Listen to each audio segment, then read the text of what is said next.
Creo que una de las cosas que vienen con crecer, y con esto me refiero a alcanzar los 70 años, edad que ya he alcanzado, es entender más claramente tu propio país.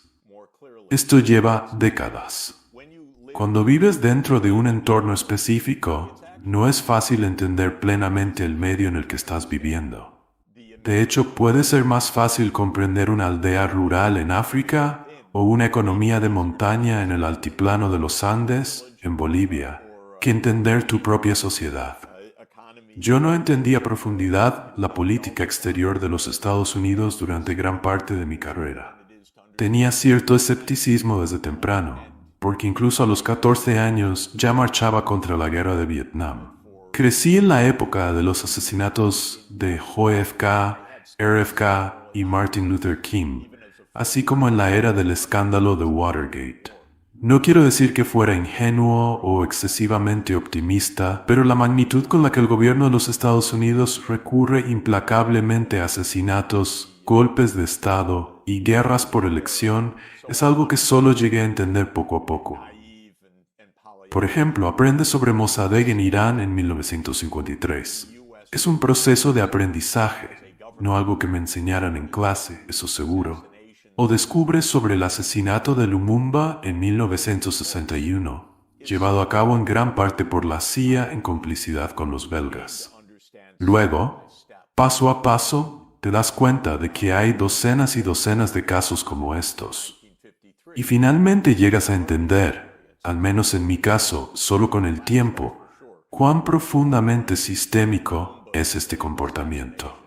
Descubres cómo se institucionalizó completamente en la política exterior estadounidense, notablemente a través de la Ley de Seguridad Nacional de 1947, que estableció la CIA como un ejército secreto del presidente de los Estados Unidos, capaz de hacer prácticamente cualquier cosa fuera de la ley y sin rendir cuentas.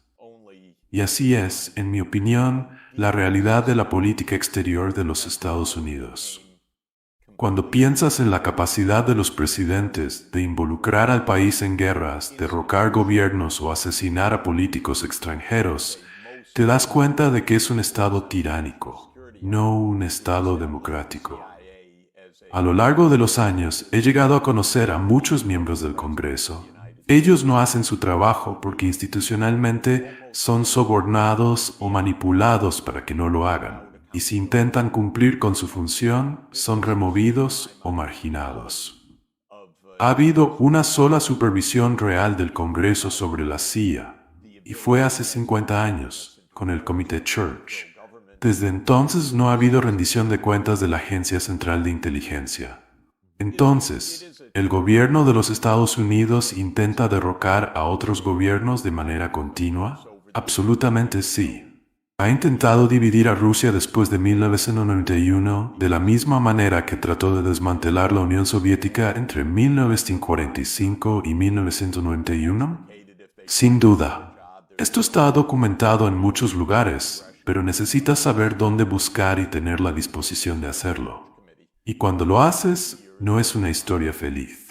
¿Conoces el trabajo de Michael Benz? Sé quién es. Pero desafortunadamente, debido a limitaciones de tiempo, no he tenido la oportunidad de seguir mucho su trabajo ni de sintonizar con otros analistas con regularidad. Él es excelente en cuanto a conocer el detalle institucional, paso a paso, jugada por jugada. De verdad lo encuentro valioso y lo recomiendo. Él llama a la CIA el Departamento de Trucos Sucios. Eso tiene sentido. Una de las cosas que creo es que, como trabajo con gobiernos de todo el mundo, en temas económicos, no de inteligencia ni seguridad, tengo la oportunidad de hablar con personas de todas partes, todo el tiempo. Mucho de lo que se llama secreto o encubierto en realidad es completamente conocido, simplemente se niega. Lo que entendemos por una operación encubierta es que es una operación negada, no que esté oculta a la vista. El golpe de Estado está ahí, a plena luz del día. A veces no podría ser más obvio. Simplemente, el gobierno de los Estados Unidos dice, yo no fui. En este sentido, puedes escuchar muchas cosas y el New York Times las relata de la misma manera. Lamentablemente, el New York Times es inútil, excepto si quieres saber qué obra de teatro ir a ver. Fuera de eso, es inútil para tratar de entender la política exterior.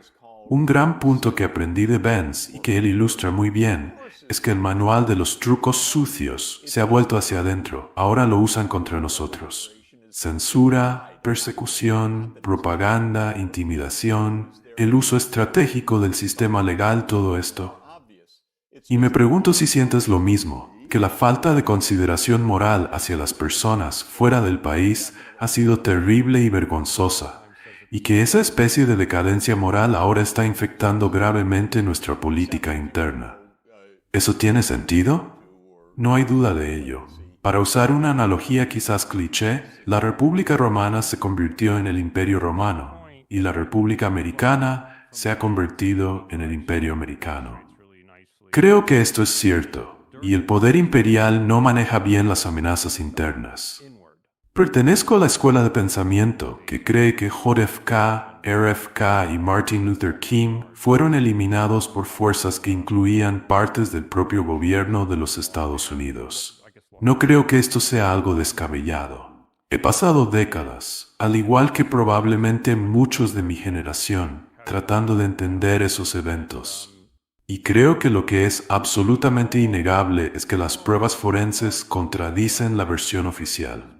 En segundo lugar, nunca hubo una investigación seria sobre estos asesinatos. Y eso, para mí, dice mucho. Aparte del motivo y la oportunidad, el simple comportamiento de los niveles más altos del gobierno de los Estados Unidos es revelador. El hecho de que los documentos de la CIA sobre el asesinato de Kennedy sigan sin publicarse 62 años después, a pesar de los repetidos llamados del Congreso para que se liberen, es significativo. Biden, como otros presidentes antes que él, ha mantenido en secreto documentos de hace décadas. Esto te dice algo. En cuanto a la relación entre lo que llamaríamos el Estado profundo, la política exterior y la economía, diría que sí, hay conexiones. Esto puede explicar en cierta medida un cambio en mi carrera de un enfoque en la pobreza hacia un enfoque en la paz. Si tu objetivo es mejorar el mundo, y espero que no suene pretencioso, pero ese es mi objetivo, hacer lo que pueda a mi manera durante mi vida profesional, entonces esto no tiene sentido. Siempre he visto la economía como un campo orientado a resolver problemas, un campo normativo para intentar hacer las cosas mejor. Y la verdad es que la guerra es una terrible ineficiencia. Déjame decirlo así. Es extraordinariamente frustrante intentar construir algo mientras se invierten billones de dólares en destruirlo. No solo es enloquecedor, sino que, a mi juicio, raya en una especie de locura. En segundo lugar, la naturaleza de nuestras guerras es, en mi opinión, aterradora. Estamos más cerca del Armagedón nuclear ahora que en cualquier otro momento de la era nuclear. Viví la crisis de los misiles en Cuba y siento que estamos en una especie de crisis prolongada similar en este momento. De hecho, estamos lanzando misiles, personal y recursos estadounidenses contra Rusia. ¿Puede esto estar bien? La respuesta es no. Además, estamos hablando abiertamente sobre una guerra con China para 2027. Hay muchas personas en Washington que están orgullosas de hablar sobre esto y tenemos documentos oficiales que dicen que debemos prepararnos para la guerra con China para 2027 y cosas por el estilo. Y todo esto ocurre casi en completa ausencia de diplomacia, de intentos serios por resolver los problemas, de tratar de entender por qué llegamos a este punto y cómo podríamos evitarlo. ¿Estamos realmente en un curso racional? La respuesta es no. Este es, para mí, simplemente uno de los motivos por los cuales esto se ha convertido en una prioridad. Cuando llegas al punto en que el reloj del juicio final marca 90 segundos para la medianoche, esto no es un asunto menor. Es algo que merece atención. Pero también me di cuenta de otra cosa. Yo he estado allí, en esos lugares. Fui asesor de Mikhail Gorbachev, asesor de Boris Yeltsin, asesor de Leonid Kuchma, el segundo presidente de Ucrania. He visto el Maidán, He visto el gobierno posterior al golpe. He conocido a estas personas, sé quiénes son. Esto también cambia las cosas para mí. He visto con mis propios ojos este mal comportamiento. He escuchado a presidentes decirme, van a sacarme. Y luego la CIA literalmente lo sacó. Hablo del presidente Aristide de Haití, quien me dijo, Jeff, van a sacarme. Y yo me reí y le dije, no, señor presidente, vamos a resolver esto. Y cosas por el estilo. Pero no solo no pude ayudar cuando congelaron los préstamos del FMI y del Banco Mundial, parte del manual estándar para derribar un gobierno pobre, sino que luego sacaron al presidente de Haití aún sin distintivos y lo llevaron, creo que durante 23 horas, a la República Centroafricana. Después, negaron que Estados Unidos hubiera lanzado un golpe de Estado. Y el New York Times ni siquiera lo cubrió. Llamé al reportero que conocía en Puerto Príncipe y le pregunté si iba a cubrir la noticia. Me dijo, y cito a mi editor, no le interesa. Cuando ves estas cosas con tus propios ojos, no las estás leyendo en los libros de historia ni haciendo suposiciones. Te enferma, francamente. También hace que las cosas se vuelvan más urgentes. Por eso me he involucrado cada vez más en estos temas geopolíticos. Además, debo decir que si trabajas en temas como la protección del medio ambiente o la reducción de la pobreza, es increíblemente irritante que estemos gastando billones de dólares en destruir cosas y matar personas en lugar de enfocarnos en estos otros problemas. En mi opinión, esto es también una forma de decir, ¿podríamos despejar el terreno? Creo que esto es cierto. Y el poder imperial no maneja bien las amenazas internas. Pertenezco a la escuela de pensamiento que cree que JFK, RFK y Martin Luther King fueron eliminados por fuerzas que incluían partes del propio gobierno de los Estados Unidos. No creo que esto sea algo descabellado. He pasado décadas, al igual que probablemente muchos de mi generación, tratando de entender esos eventos. Y creo que lo que es absolutamente innegable es que las pruebas forenses contradicen la versión oficial. En segundo lugar, nunca hubo una investigación seria sobre estos asesinatos, y eso para mí dice mucho. Aparte del motivo y la oportunidad, el simple comportamiento de los niveles más altos del gobierno de los Estados Unidos es revelador.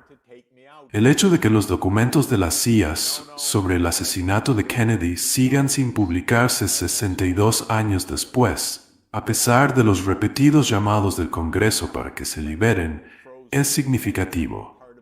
Biden, como otros presidentes antes que él, ha mantenido en secreto documentos de hace décadas.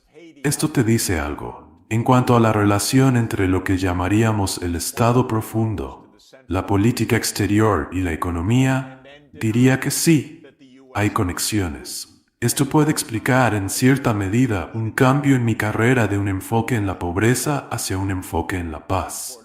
Si tu objetivo es mejorar el mundo, y espero que no suene pretencioso, pero ese es mi objetivo, hacer lo que pueda a mi manera durante mi vida profesional, entonces esto tiene sentido. Siempre he visto la economía como un campo orientado a resolver problemas. Un campo normativo para intentar hacer las cosas mejor. Y la verdad es que la guerra es una terrible ineficiencia. Déjame decirlo así. Es extraordinariamente frustrante intentar construir algo mientras se invierten billones de dólares en destruirlo. No solo es enloquecedor, sino que a mi juicio raya en una especie de locura. En segundo lugar, la naturaleza de nuestras guerras es, en mi opinión, aterradora. Estamos más cerca del Armagedón nuclear ahora que en cualquier otro momento de la era nuclear. Viví la crisis de los misiles en Cuba y siento que estamos en una especie de crisis prolongada similar en este momento. De hecho, estamos lanzando misiles, personal y recursos estadounidenses contra Rusia. ¿Puede esto estar bien? La respuesta es no. Además, estamos hablando abiertamente sobre una guerra con China para 2027. Hay muchas personas en Washington que están orgullosas de hablar sobre esto, y tenemos documentos oficiales que dicen que debemos prepararnos para la guerra con China para 2027 y cosas por el estilo. Y todo esto ocurre casi en completa ausencia de diplomacia, de intentos serios por resolver los problemas, de tratar de entender por qué llegamos a este punto y cómo podríamos evitarlo. ¿Estamos realmente en un curso racional? La respuesta es no. Este es, para mí, simplemente uno de los motivos por los cuales esto se ha convertido en una prioridad. Cuando llegas al punto en que el reloj del juicio final marca 90 segundos para la medianoche, esto no es un asunto menor. Es algo que merece atención. Pero también me di cuenta de otra cosa. Yo he estado allí, en esos lugares. Fui asesor de Mikhail Gorbachev, asesor de Boris Yeltsin, asesor de Leonid Kuchma, el segundo presidente de Ucrania. He visto el Maidán, he visto el gobierno posterior al golpe, he conocido a estas personas, sé quiénes son. Esto también cambia las cosas para mí. He visto con mis propios ojos este mal comportamiento. He escuchado a presidentes decirme, van a sacarme. Y luego la CIA literalmente los sacó. Hablo del presidente Aristide de Haití, quien me dijo, Jeff, van a sacarme.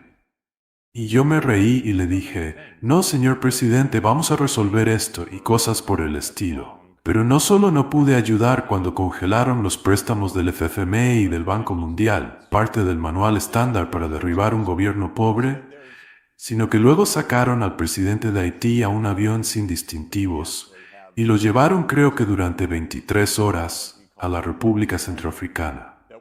Después, negaron que Estados Unidos hubiera lanzado un golpe de Estado. Y el New York Times ni siquiera lo cubrió. Llamé al reportero que conocía en Puerto Príncipe y le pregunté si iba a cubrir la noticia.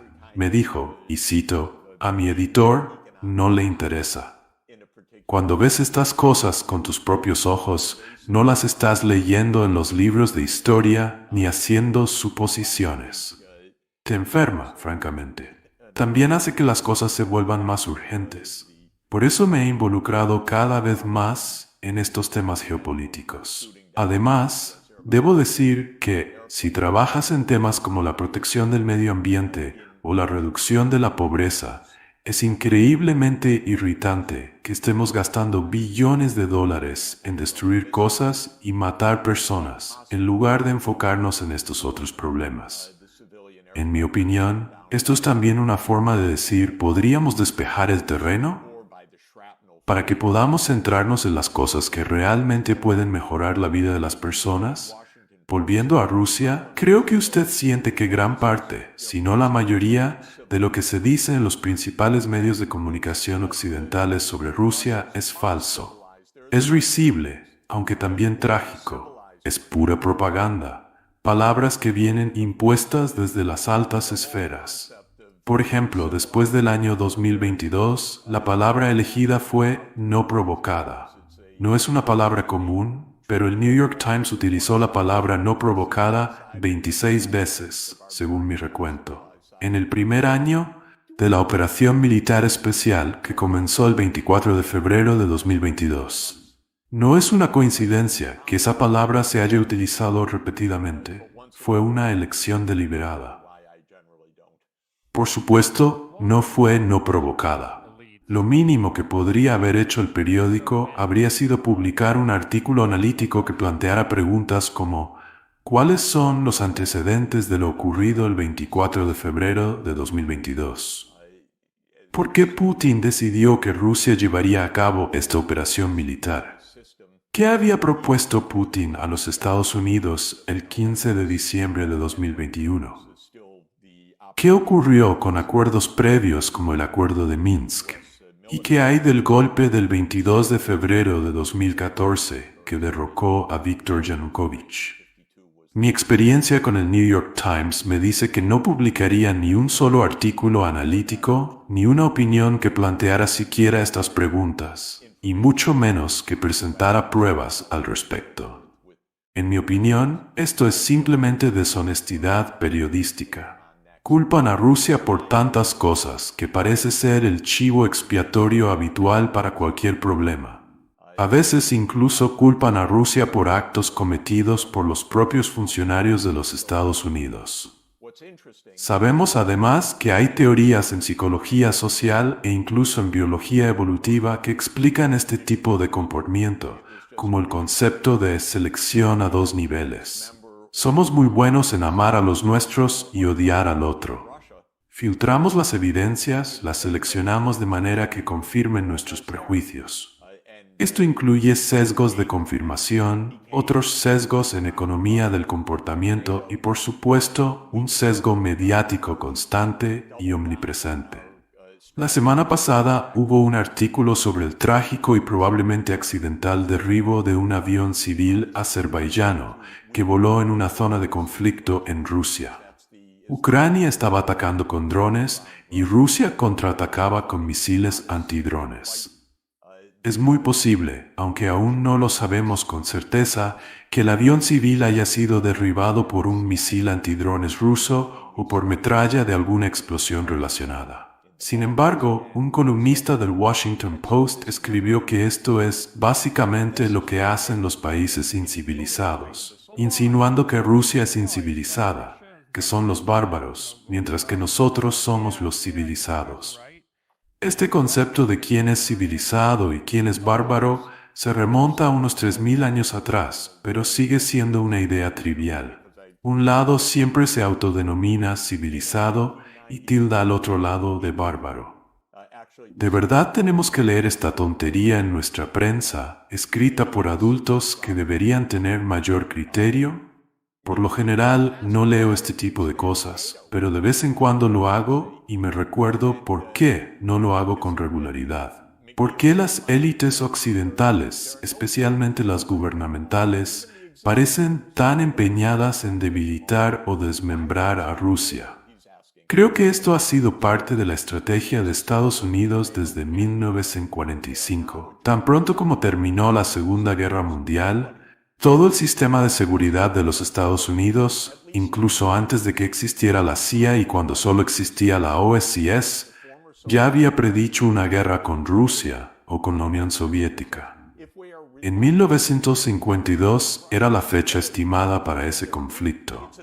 Desde ese momento, incluso antes, se negaron a compartir información sobre el desarrollo de armas atómicas con los soviéticos.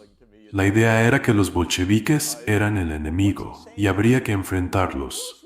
La CIA fue básicamente creada con esa misión a largo plazo: impedir gobiernos izquierdistas, derrocar gobiernos de esa índole y, finalmente, derribar la Unión Soviética. Lo interesante es que cuando la Unión Soviética colapsó en diciembre de 1991, la misión no terminó, simplemente fue redefinida. Ahora el objetivo era desmembrar, descolonizar o debilitar a Rusia, de la misma manera que antes habían debilitado a la Unión Soviética. El plan era rodear a Rusia con la OTAN, debilitar a Rusia en sus márgenes y duplicar la estrategia de Zbigniew Brzezinski, que desde 1979 consistía en financiar a yihadistas para debilitar las periferias de Rusia. Esto es porque las periferias islámicas rodean a Rusia y financiar yihadistas para luchar contra los rusos ortodoxos fue una operación de larga data de la CIA. Lo reanudamos en Chechenia, en los Balcanes y en otros lugares. Esto nunca terminó. Esta es la tormenta en la que yo me involucré personalmente. Pero la pregunta sigue siendo, ¿por qué? Es como si Rusia de alguna manera hubiera dicho: de acuerdo, Gorbachev parece aceptar lo que ustedes proponen, y aún así Occidente no pudo aceptar. En una entrevista de 1994, el 5 de diciembre en PBS con Robert McNeil, Henry Kissinger dijo algo que me parece increíblemente revelador. McNeil le preguntó: ¿por qué estamos expandiendo la OTAN? Por amor de Dios, mi entendimiento es que no hay fronteras amenazadas en este momento. Incluso las fronteras existentes de la OTAN no están bajo amenaza. ¿Por qué estamos expandiendo la OTAN? Kissinger respondió: las fronteras existentes de la OTAN no pueden ser amenazadas porque ahora están adyacentes a países amistosos. Así que no hay nadie ahí con capacidad de amenazar las fronteras, al menos no desde el este. El problema es si los nuevos estados de Europa del Este, los antiguos satélites soviéticos, deberían ser incluidos en la OTAN. Y luego agregó, si hoy somos reacios a antagonizar a los rusos cuando están débiles, es una ilusión pensar que en 3 o 4 años de repente podremos movernos en esa dirección. Es asombroso lo que estaba diciendo.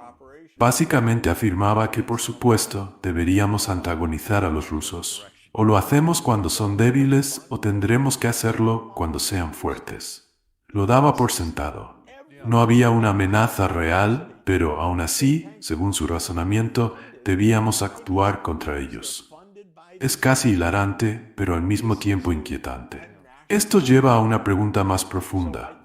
¿Qué motiva realmente a los estados a actuar de esta manera? Tradicionalmente, se dice que hay 3 grandes motivaciones para las acciones estatales.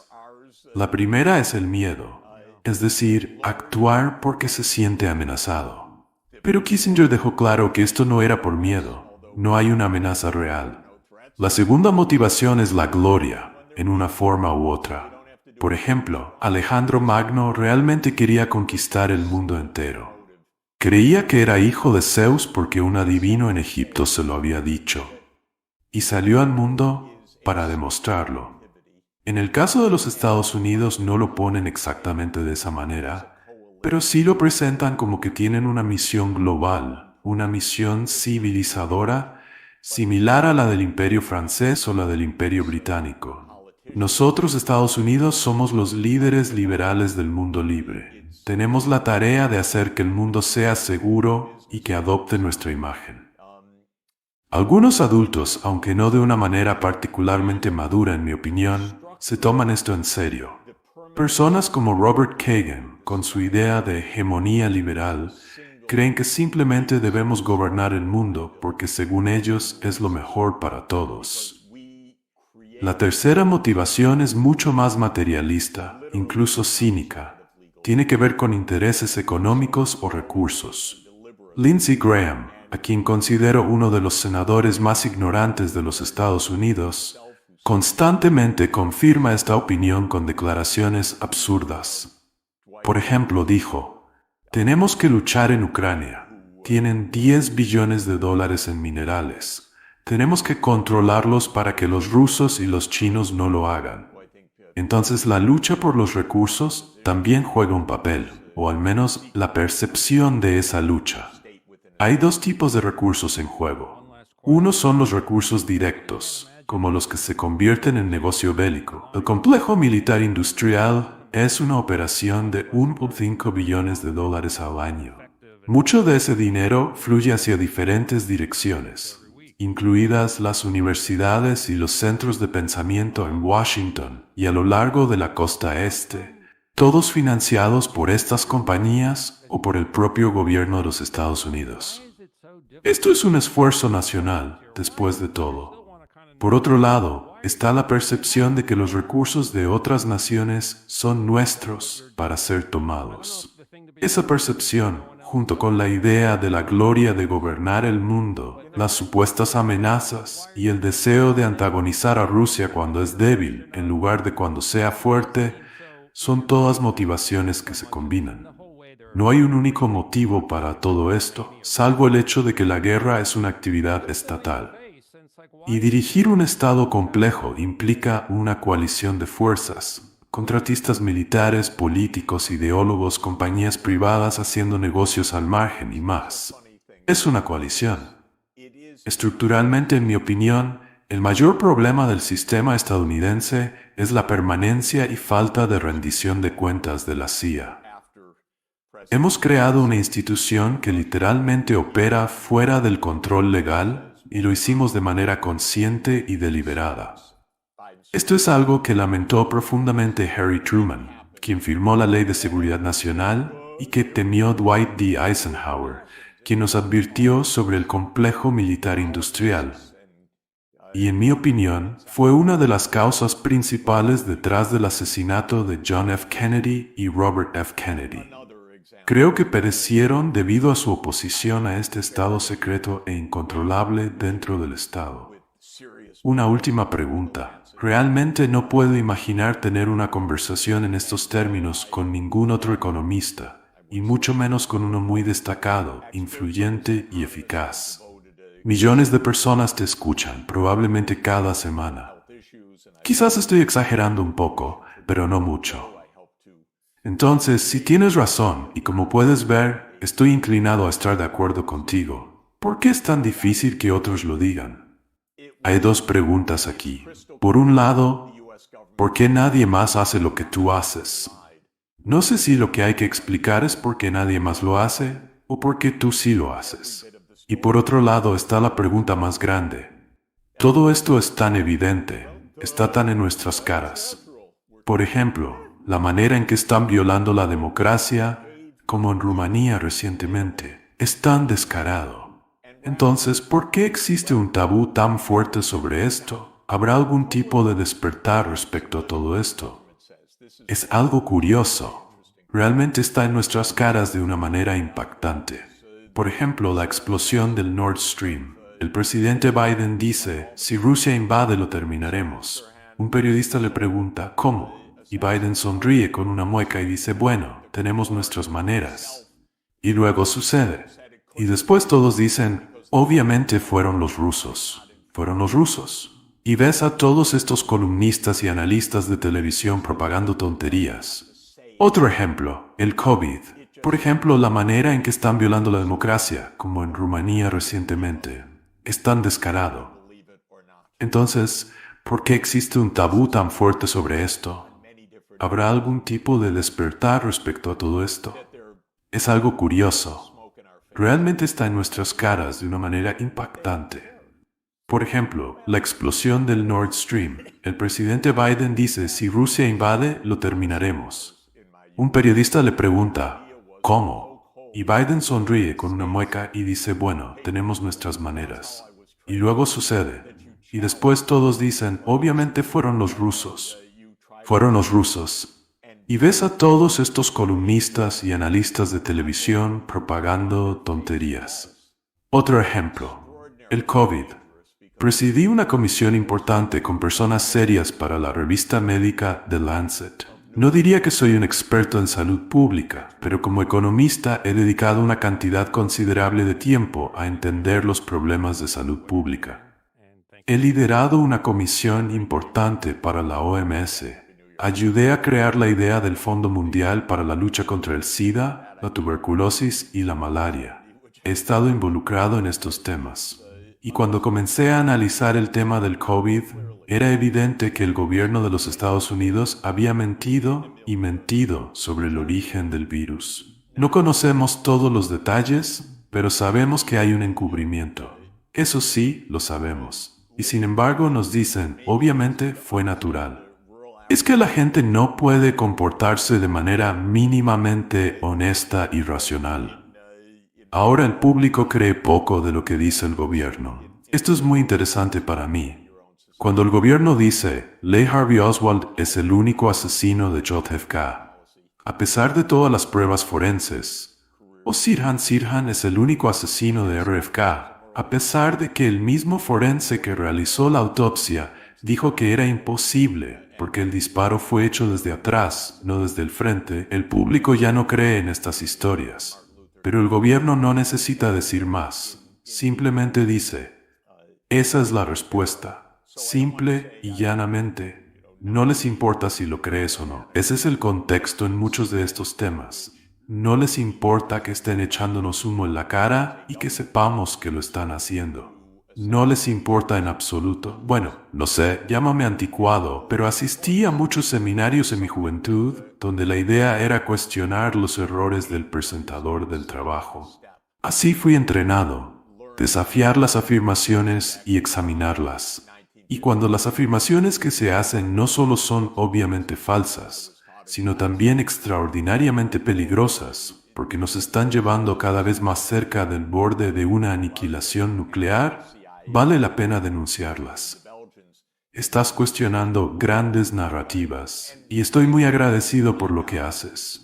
Gracias por esta conversación. Fue un gusto hablar contigo. Lo aprecio mucho y nuevamente, feliz año nuevo. Presidí una comisión importante con personas serias para la revista médica The Lancet. No diría que soy un experto en salud pública, pero como economista he dedicado una cantidad considerable de tiempo a entender los problemas de salud pública. He liderado una comisión importante para la OMS. Ayudé a crear la idea del Fondo Mundial para la lucha contra el SIDA, la tuberculosis y la malaria. He estado involucrado en estos temas, y cuando comencé a analizar el tema del COVID, era evidente que el gobierno de los Estados Unidos había mentido y mentido sobre el origen del virus. No conocemos todos los detalles, pero sabemos que hay un encubrimiento. Eso sí lo sabemos. Y sin embargo nos dicen, obviamente fue natural. ¿Es que la gente no puede comportarse de manera mínimamente honesta y racional?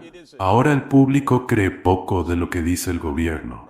Esto es muy interesante para mí. Cuando el gobierno dice, Lee Harvey Oswald es el único asesino de JFK, a pesar de todas las pruebas forenses, o Sirhan Sirhan es el único asesino de RFK, a pesar de que el mismo forense que realizó la autopsia dijo que era imposible porque el disparo fue hecho desde atrás, no desde el frente. El público ya no cree en estas historias, pero el gobierno no necesita decir más. Simplemente dice, esa es la respuesta, simple y llanamente.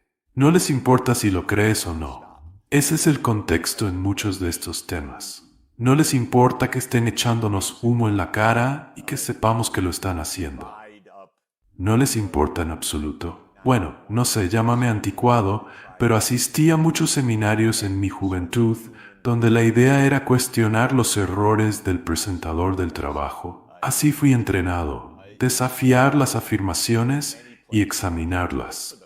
Y cuando las afirmaciones que se hacen no solo son obviamente falsas, sino también extraordinariamente peligrosas, porque nos están llevando cada vez más cerca del borde de una aniquilación nuclear, vale la pena denunciarlas. Estás cuestionando grandes narrativas, y estoy muy agradecido por lo que haces. Gracias por esta conversación. Fue un gusto hablar contigo. Lo aprecio mucho, y nuevamente, feliz año nuevo. Creo que perecieron debido a su oposición a este estado secreto e incontrolable dentro del Estado. Una última pregunta. Realmente no puedo imaginar tener una conversación en estos términos con ningún otro economista, y mucho menos con uno muy destacado, influyente y eficaz. Millones de personas te escuchan, probablemente cada semana. Quizás estoy exagerando un poco, pero no mucho. Entonces, si tienes razón, y como puedes ver estoy inclinado a estar de acuerdo contigo, ¿por qué es tan difícil que otros lo digan? Hay dos preguntas aquí. Por un lado, ¿por qué nadie más hace lo que tú haces? No sé si lo que hay que explicar es por qué nadie más lo hace o por qué tú sí lo haces. Y por otro lado, está la pregunta más grande. Todo esto es tan evidente, está tan en nuestras caras, por lo que haces.